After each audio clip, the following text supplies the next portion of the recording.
Today we're going to really get into a case that just kind of shook everyone back in 2021. Oh, yeah. The disappearance and murder of Gabby Petito. I remember this. It was everywhere. Yeah, it felt like the whole world was just watching, Right. glued to the news. So what we have is kind of interesting for this deep dive. Okay. We have excerpts from the Spanish Wikipedia entry Okay. on Asesinato de Gabby Petito. Interesting. So that should give us a different perspective on the case. Right outside of, like, the American media bubble? Right, exactly. Yeah. It's fascinating how something like this just becomes this global phenomenon. Yeah. You're right. It was everywhere. Yeah. And it just felt like it really tapped into something, Yeah.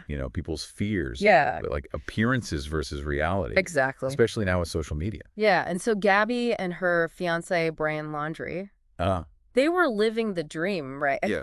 At least that's what it looked like. On the surface. Right? They had that cross-country van trip. They were documenting everything. Yeah, their YouTube channel. Nomadic static. Right. Fan logs. Instagram photos. The whole aesthetic was there. But then obviously things took a dark turn. Yeah. And it makes you think, like, was that van life part of the problem? Yeah. Like escaping, the 9-to-5, chasing freedom. The open road. Yeah, it's appealing. Yeah. But there's a lot of pressure. Yeah. Especially when you're curating your life for social media. Absolutely. You're totally right. All the time. Now, about a month before Gabby disappeared, there was an incident in Moab, Utah. Okay. And the Spanish Wikipedia entry mentions this 911 call about a domestic dispute, specifically Gabby hitting Brian. Oh, wow. And when the police showed up, Gabby was just in a really bad state, uncontrollable crying anxiety. Right. The officer even noted that she couldn't speak without breaking down. Oh, gosh. This Moab incident has just been analyzed endlessly. Yeah. And for good reason. Of course. It just raises so many questions about how we respond to, potential domestic violence. Yeah.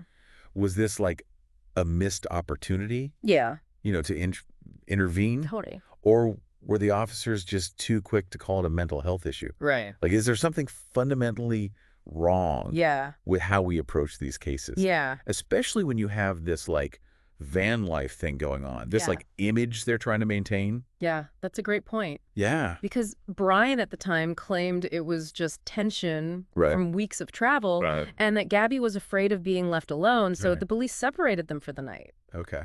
But it makes you wonder, knowing what we know now, if that was the right call. Right. And that's just the tragedy of it. Yeah. We can't go back in time. Right. But it forces us to ask, like, could something have been done differently? Yeah. Were there signs that we missed? And maybe more importantly, how can we get better at these situations in the future? Right. It's so much bigger than this one case. Yeah, absolutely. Yeah. And then it just gets worse after that Moab incident. Yeah. Like, the details get really murky. Right. Gabby's last contact with her mom was August 25th, supposedly from Grand Teton. Right. And then on September 1st, Brian shows up back in Florida alone, driving the van. Yeah, and that's when, like, the alarm bells start ringing. Totally. Brian just wouldn't talk to the police. Right. He lawyered up immediately. It just makes him look so suspicious. Of course. And then social media just blew up. Oh, yeah. Everyone had a theory. Yeah. Everyone was like an amateur detective. Remember that girl on TikTok?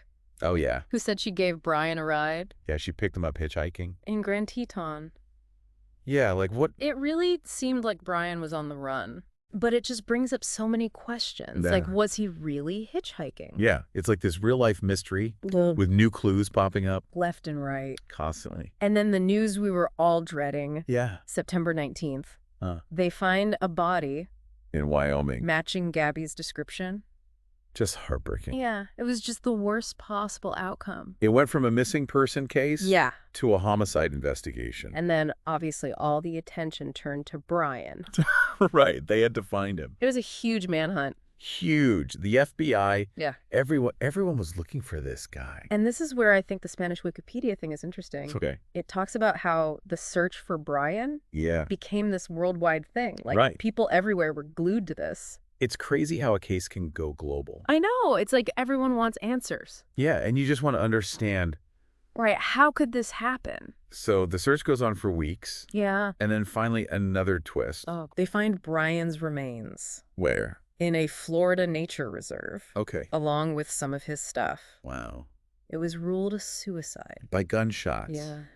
Just a really sad ending. It is. To a sad story. Yeah, we lost Gabby, and then we lose the chance to ever know. I know. What happened. What led to all this. Right. The why. Exactly. And the Spanish article also talks about Gabby's family. Yeah.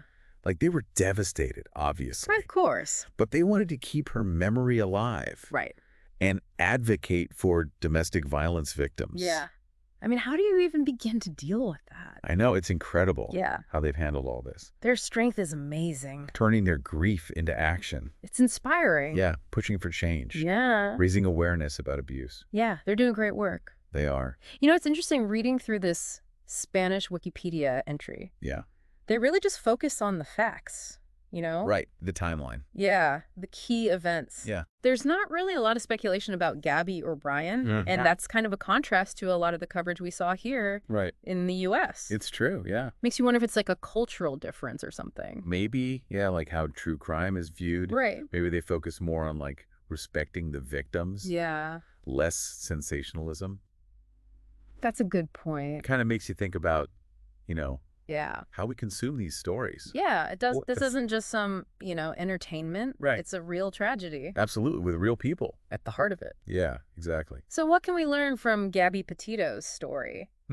Like, the Wikipedia entry doesn't give us any answers. Yeah. But it does give us, like, a way to understand. This may work. Yeah, sure. Sure. This case and, like, its impact. Right. I think one thing that really sticks out to me yeah, is just how important it is to see the signs of domestic violence. Right, like it can happen anywhere. Yeah. Even in relationships that seem perfect from the outside. Especially with social media, you know? Oh, yeah, absolutely. It's so important to be aware of those signs, That's not right. just for ourselves. Right, but for the people around us. Exactly. And we have to be willing to speak up. You have to say something. To intervene. Yeah, you have to offer support. Exactly. And it makes you think about social media's role in all of this. Like Gabby and Brian, they were projecting this image of this perfect van life. It's like a facade. Yeah. But behind it was this really dark reality. It's a good reminder that what we see online isn't always the whole picture. Not even close. Yeah, and it's so easy to compare ourselves I know. to these curated versions of people. Totally. Yeah. And as we're wrapping up this deep dive, the question I keep asking myself is, could this happen again? And I think the answer is yes. It could. But maybe if we learn from Gabby's story, if we're more aware, more compassionate, more willing to have these tough conversations. Yeah, exactly. Like maybe we can help prevent another tragedy. I think that's a great way to end this. Yeah, it is. It's so sad, but it's like a wake-up call. It is. We all have to do our part. Right, to make the world a safer place. Online and offline. Absolutely. Thanks for joining me for this deep dive. Oh, of course. This was great. And we'll see you next time. See ya.